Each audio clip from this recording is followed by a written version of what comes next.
EJ Hradek, NHL Network, joining us on the Adam Gold Show. Before we get into the Hurricanes, sir, how much fun was the Four Nations face-off for you as somebody who has followed and covered and worked in this game your entire life, and how surprising was it that it became such a spectacle? Well, I got to say, Adam, it wasn't that surprising to me. I've been a really long-time advocate of the NHL pursuing these type of tournaments, like a World Cup of hockey. This is setting the stage for this calendar of international play now over the next several years, right? The Olympics next year, the World Cup of hockey in 2028, the Olympics in 2030, and as we go down the line. But the idea of the league having their own tournament, with the Players Association in February, because as you know, the Super Bowl ends, sports fans in the United States have a period of mourning because they're Sundays, right? And now it's Mondays and Thursdays, but right. People are focused on the NFL so much, and so when Super Bowl ends, there is a void in the sports calendar. The NBA and the NHL are playing games. Major League Baseball is going to training camp. But people are looking for something in that window to watch. And so I've always felt like if you're going to shut your league down for the Olympics, which you do not benefit from other than to get a bump, people paying attention to hockey, but you don't get a financial benefit. Yep. You don't always get the benefit of having the games on at the right time of day where people can watch them. And I just always felt like, why do a World Cup of hockey like they've done them in the past in September when nobody really cares in the U.S.? Let's be honest. We care, hockey fans, I care. We've had some great games in that window in my lifetime. But at the end of the day, you're trying to get eyeballs, get ratings, get people to watch. It's cold. I don't know if anybody understands. It's cold in February. It's hockey season, right? It was a winner for me in so many ways, and it was frustrating in talking to, people at the league for years. It's like, and I know the owners were, they're always hesitant, but at the end of the day, if you're going to do it for the Olympics, do it when you can control it. Here in North America, your buildings, your venues, you get the revenue. I say you go and sell it as a one-off to TV networks, and you can make more money there. You don't have to give it to the rights holders of the regular season and playoff games. So I thought it would be a really winner. And then the thing that happened, Adam, that made it all work was obviously the players bought in. That Saturday night in Montreal was crazy. But I knew the players would. They take great pride in playing for their country. It's part of hockey, right? It's part of, the hockey player, like the Europeans and the Americans, the Canadians, they want to play for their country. This is a big part of the culture of the game. But then everything fell into place in terms of, ratings in the United States and Canada. We got two unbelievable U.S.-Canada games. Yep. We got a championship game with them. Let's face it, if it's Sweden-Finland last Thursday, I don't think we're talking about the same amount of eyeballs. So things fell into place, and it was great to see. I'm old enough to have remembered as a child the Summit Series and then the Canada Cup Series and the Rendezvous and then the World Cup of Hockey, and there's been so many great games, and it's great that a new generation of fans and a new generation of players get to see this, and it's great that we are now on the path where we're going to have these events every couple of years. And I'm really happy that the league and the Players Association are making that investment in February when I think it's the best opportunity to really sell the game, and so I'm really excited for that. So it went well, and I'm looking forward to how things play out over the next several years. EJ Hradek, NHL Tonight, first shift, 4 o'clock, play-by-play voice as well for NHL Network. So here's the way, I thought it would work, and then they made the announcement because people were like, oh, they got to do this every year. I don't think you could do this every year. I think it's hard to do this every year and get the same buy-in because, man, it was supposed to be the All-Star break, and there was no break for some players, and it was intense hockey, and we had injuries, and that there are 32 owners that are holding their breath every single game when their players are going all out for somebody other than their team. So there's something to work through there. You can get hurt anywhere. We saw, it was Joel Eriksson Ek, I guess, from Minnesota, got hurt in practice yesterday, and he's going to miss probably a few weeks. So you can get hurt anywhere. It shouldn't be where we're worried about playing a game. But I thought they would go to a World Cup type thing. I thought it would be like the European Soccer Championships, 2 years in between World Cups. In this case, 2 years in between Olympics, you'd have a World Cup, and they're going to have to put something in between those. It'll probably look more all-star game-ish, maybe a little bit different. But they're going to have 8 teams at least, my guess is, in the next one. But there's no way that Russia has enough players, although the center position is very weak. Czechia, Switzerland, Germany, probably the 3 next best nations, maybe Denmark. They don't have enough NHL players to put a competitive product out. So how do you mitigate that?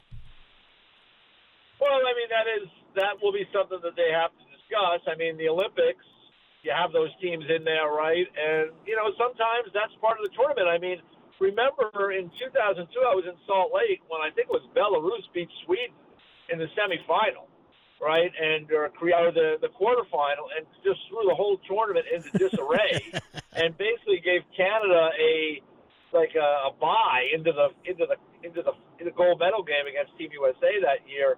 But those things happen.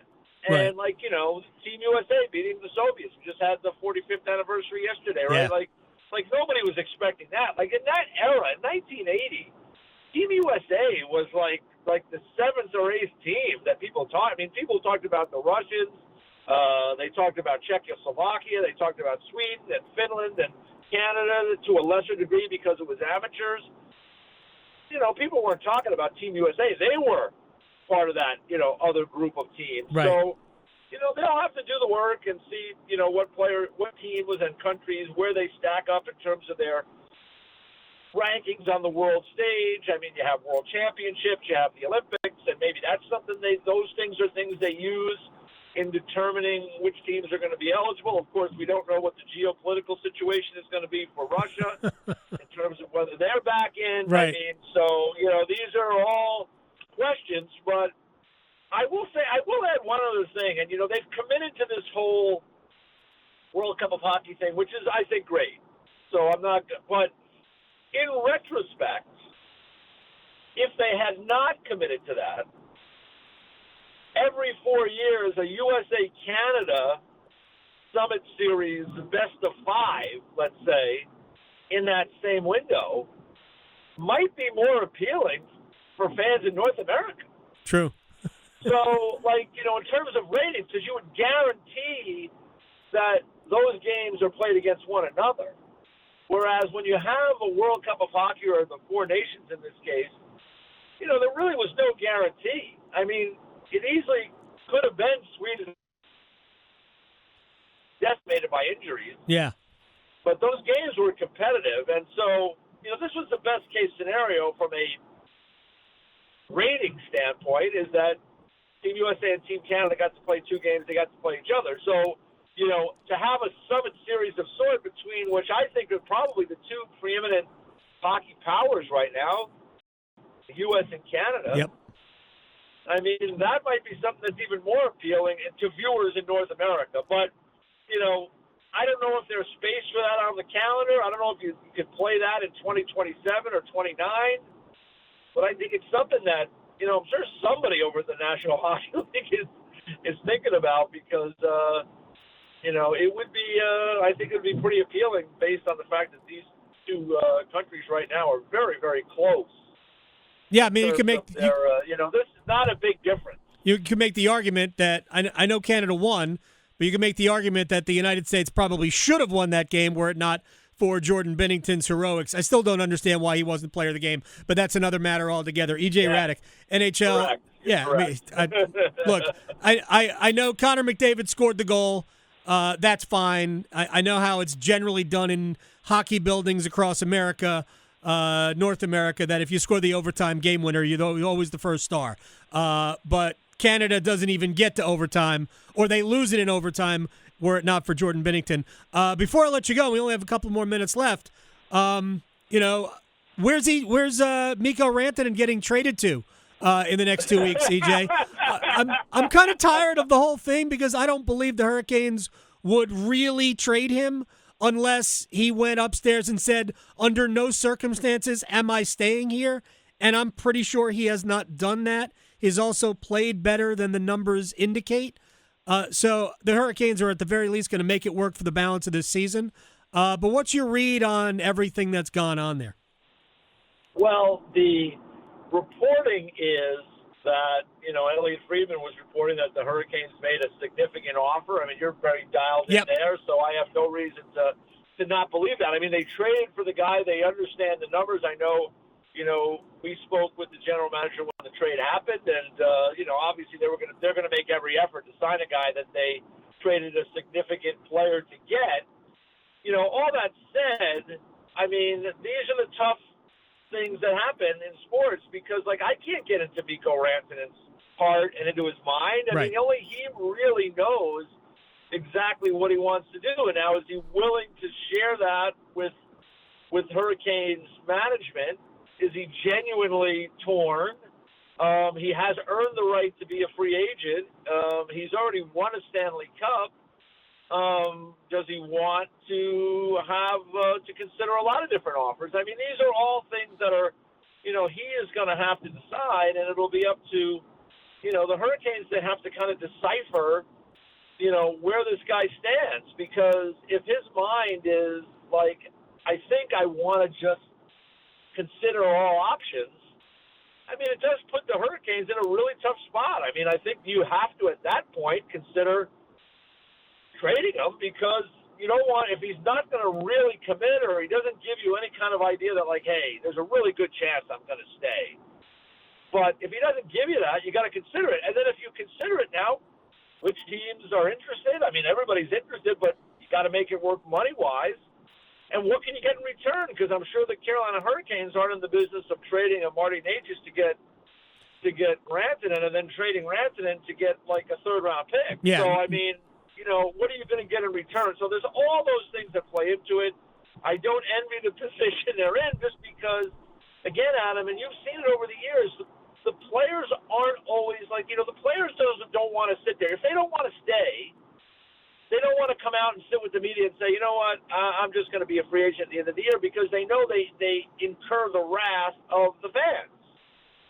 So oftentimes they just keep their real feelings to themselves. So it'll be incumbent on, the Canes to have that, and I'm sure they've already had these conversations, but, hey, this is the best offer. We're giving you this really great offer. If you're not, if you don't think this is good enough or you want to do something else, I mean, that's great. You're entitled to all that, but we need to know. So we'll see how it plays out, and I think it could go any number of ways. Oh, and I only say that, Adam, because I'm not a mind reader, and I don't think Rantanen is really going to reveal to those of us in the media his exact 100% true feeling, nor does he have to. So we'll see how it plays out over the next couple of weeks. Yeah, my feeling on this is that they will not trade him because any trade wouldn't give them anything that they could use to pursue a Stanley Cup this year. Whether or not it's a Stanley Cup caliber team is another matter, and I have my thoughts. I think they have some other things they need to improve, whether that's via trade or internally, to put themselves really in position. I know what the odds makers say. The odds makers make them one of the favorites. I have them a little bit further down on the board than that, based on what I've seen. But I don't think they're moving Rantanen because they can't get something to replace him that would keep them in the same position. So I think at the very least they just ride it out as a rental, and then if it doesn't work out, it doesn't work out. It's we took a shot and it didn't work out. But they've got tons of cap room next. You're going to have close to $40 million to spend in the offseason to retool a lot of things, whether it's with Rantanen or without. You are. Adam, Yes? Adam, before I jump off here, I just wanted to ask you. You guys are kind of locked into a first-round series with New Jersey already. I mean, Love is it. this kind of crazy that it's so early and like I don't see really. I think there's so much room in front with Washington. Yep. And I don't think anybody else is catching you guys. Nope. So, I mean, isn't it crazy? I mean, you're locked into the Devils. You could start the series tomorrow. We could, and those have been entertaining games. I like the matchup. I think the Devils are super dangerous, but I also think that they are vulnerable as well if Carolina plays their game. I love that series, and familiarity breeds contempt, and I'm looking forward to Jacob Slavin and Brett Pesce fighting. That's not going to happen. Oh, there you go. There you go. By the way, Jacob Slavin, who knew he was such a good player? Yeah, it surprised us too. Surprised us too, AJ. I just have to laugh because everybody, you get on a national stage like that, and like Jacob has been such a great player for such a long time, and it was like somebody just realized he was that good. So no question. Good for Jacob because he's earned it. He's a terrific person, and he's a great player. So I'm glad to see it. EJ Hradek, you're the best, man. I'll talk to you soon. Thank you. All right, you got it, Adam.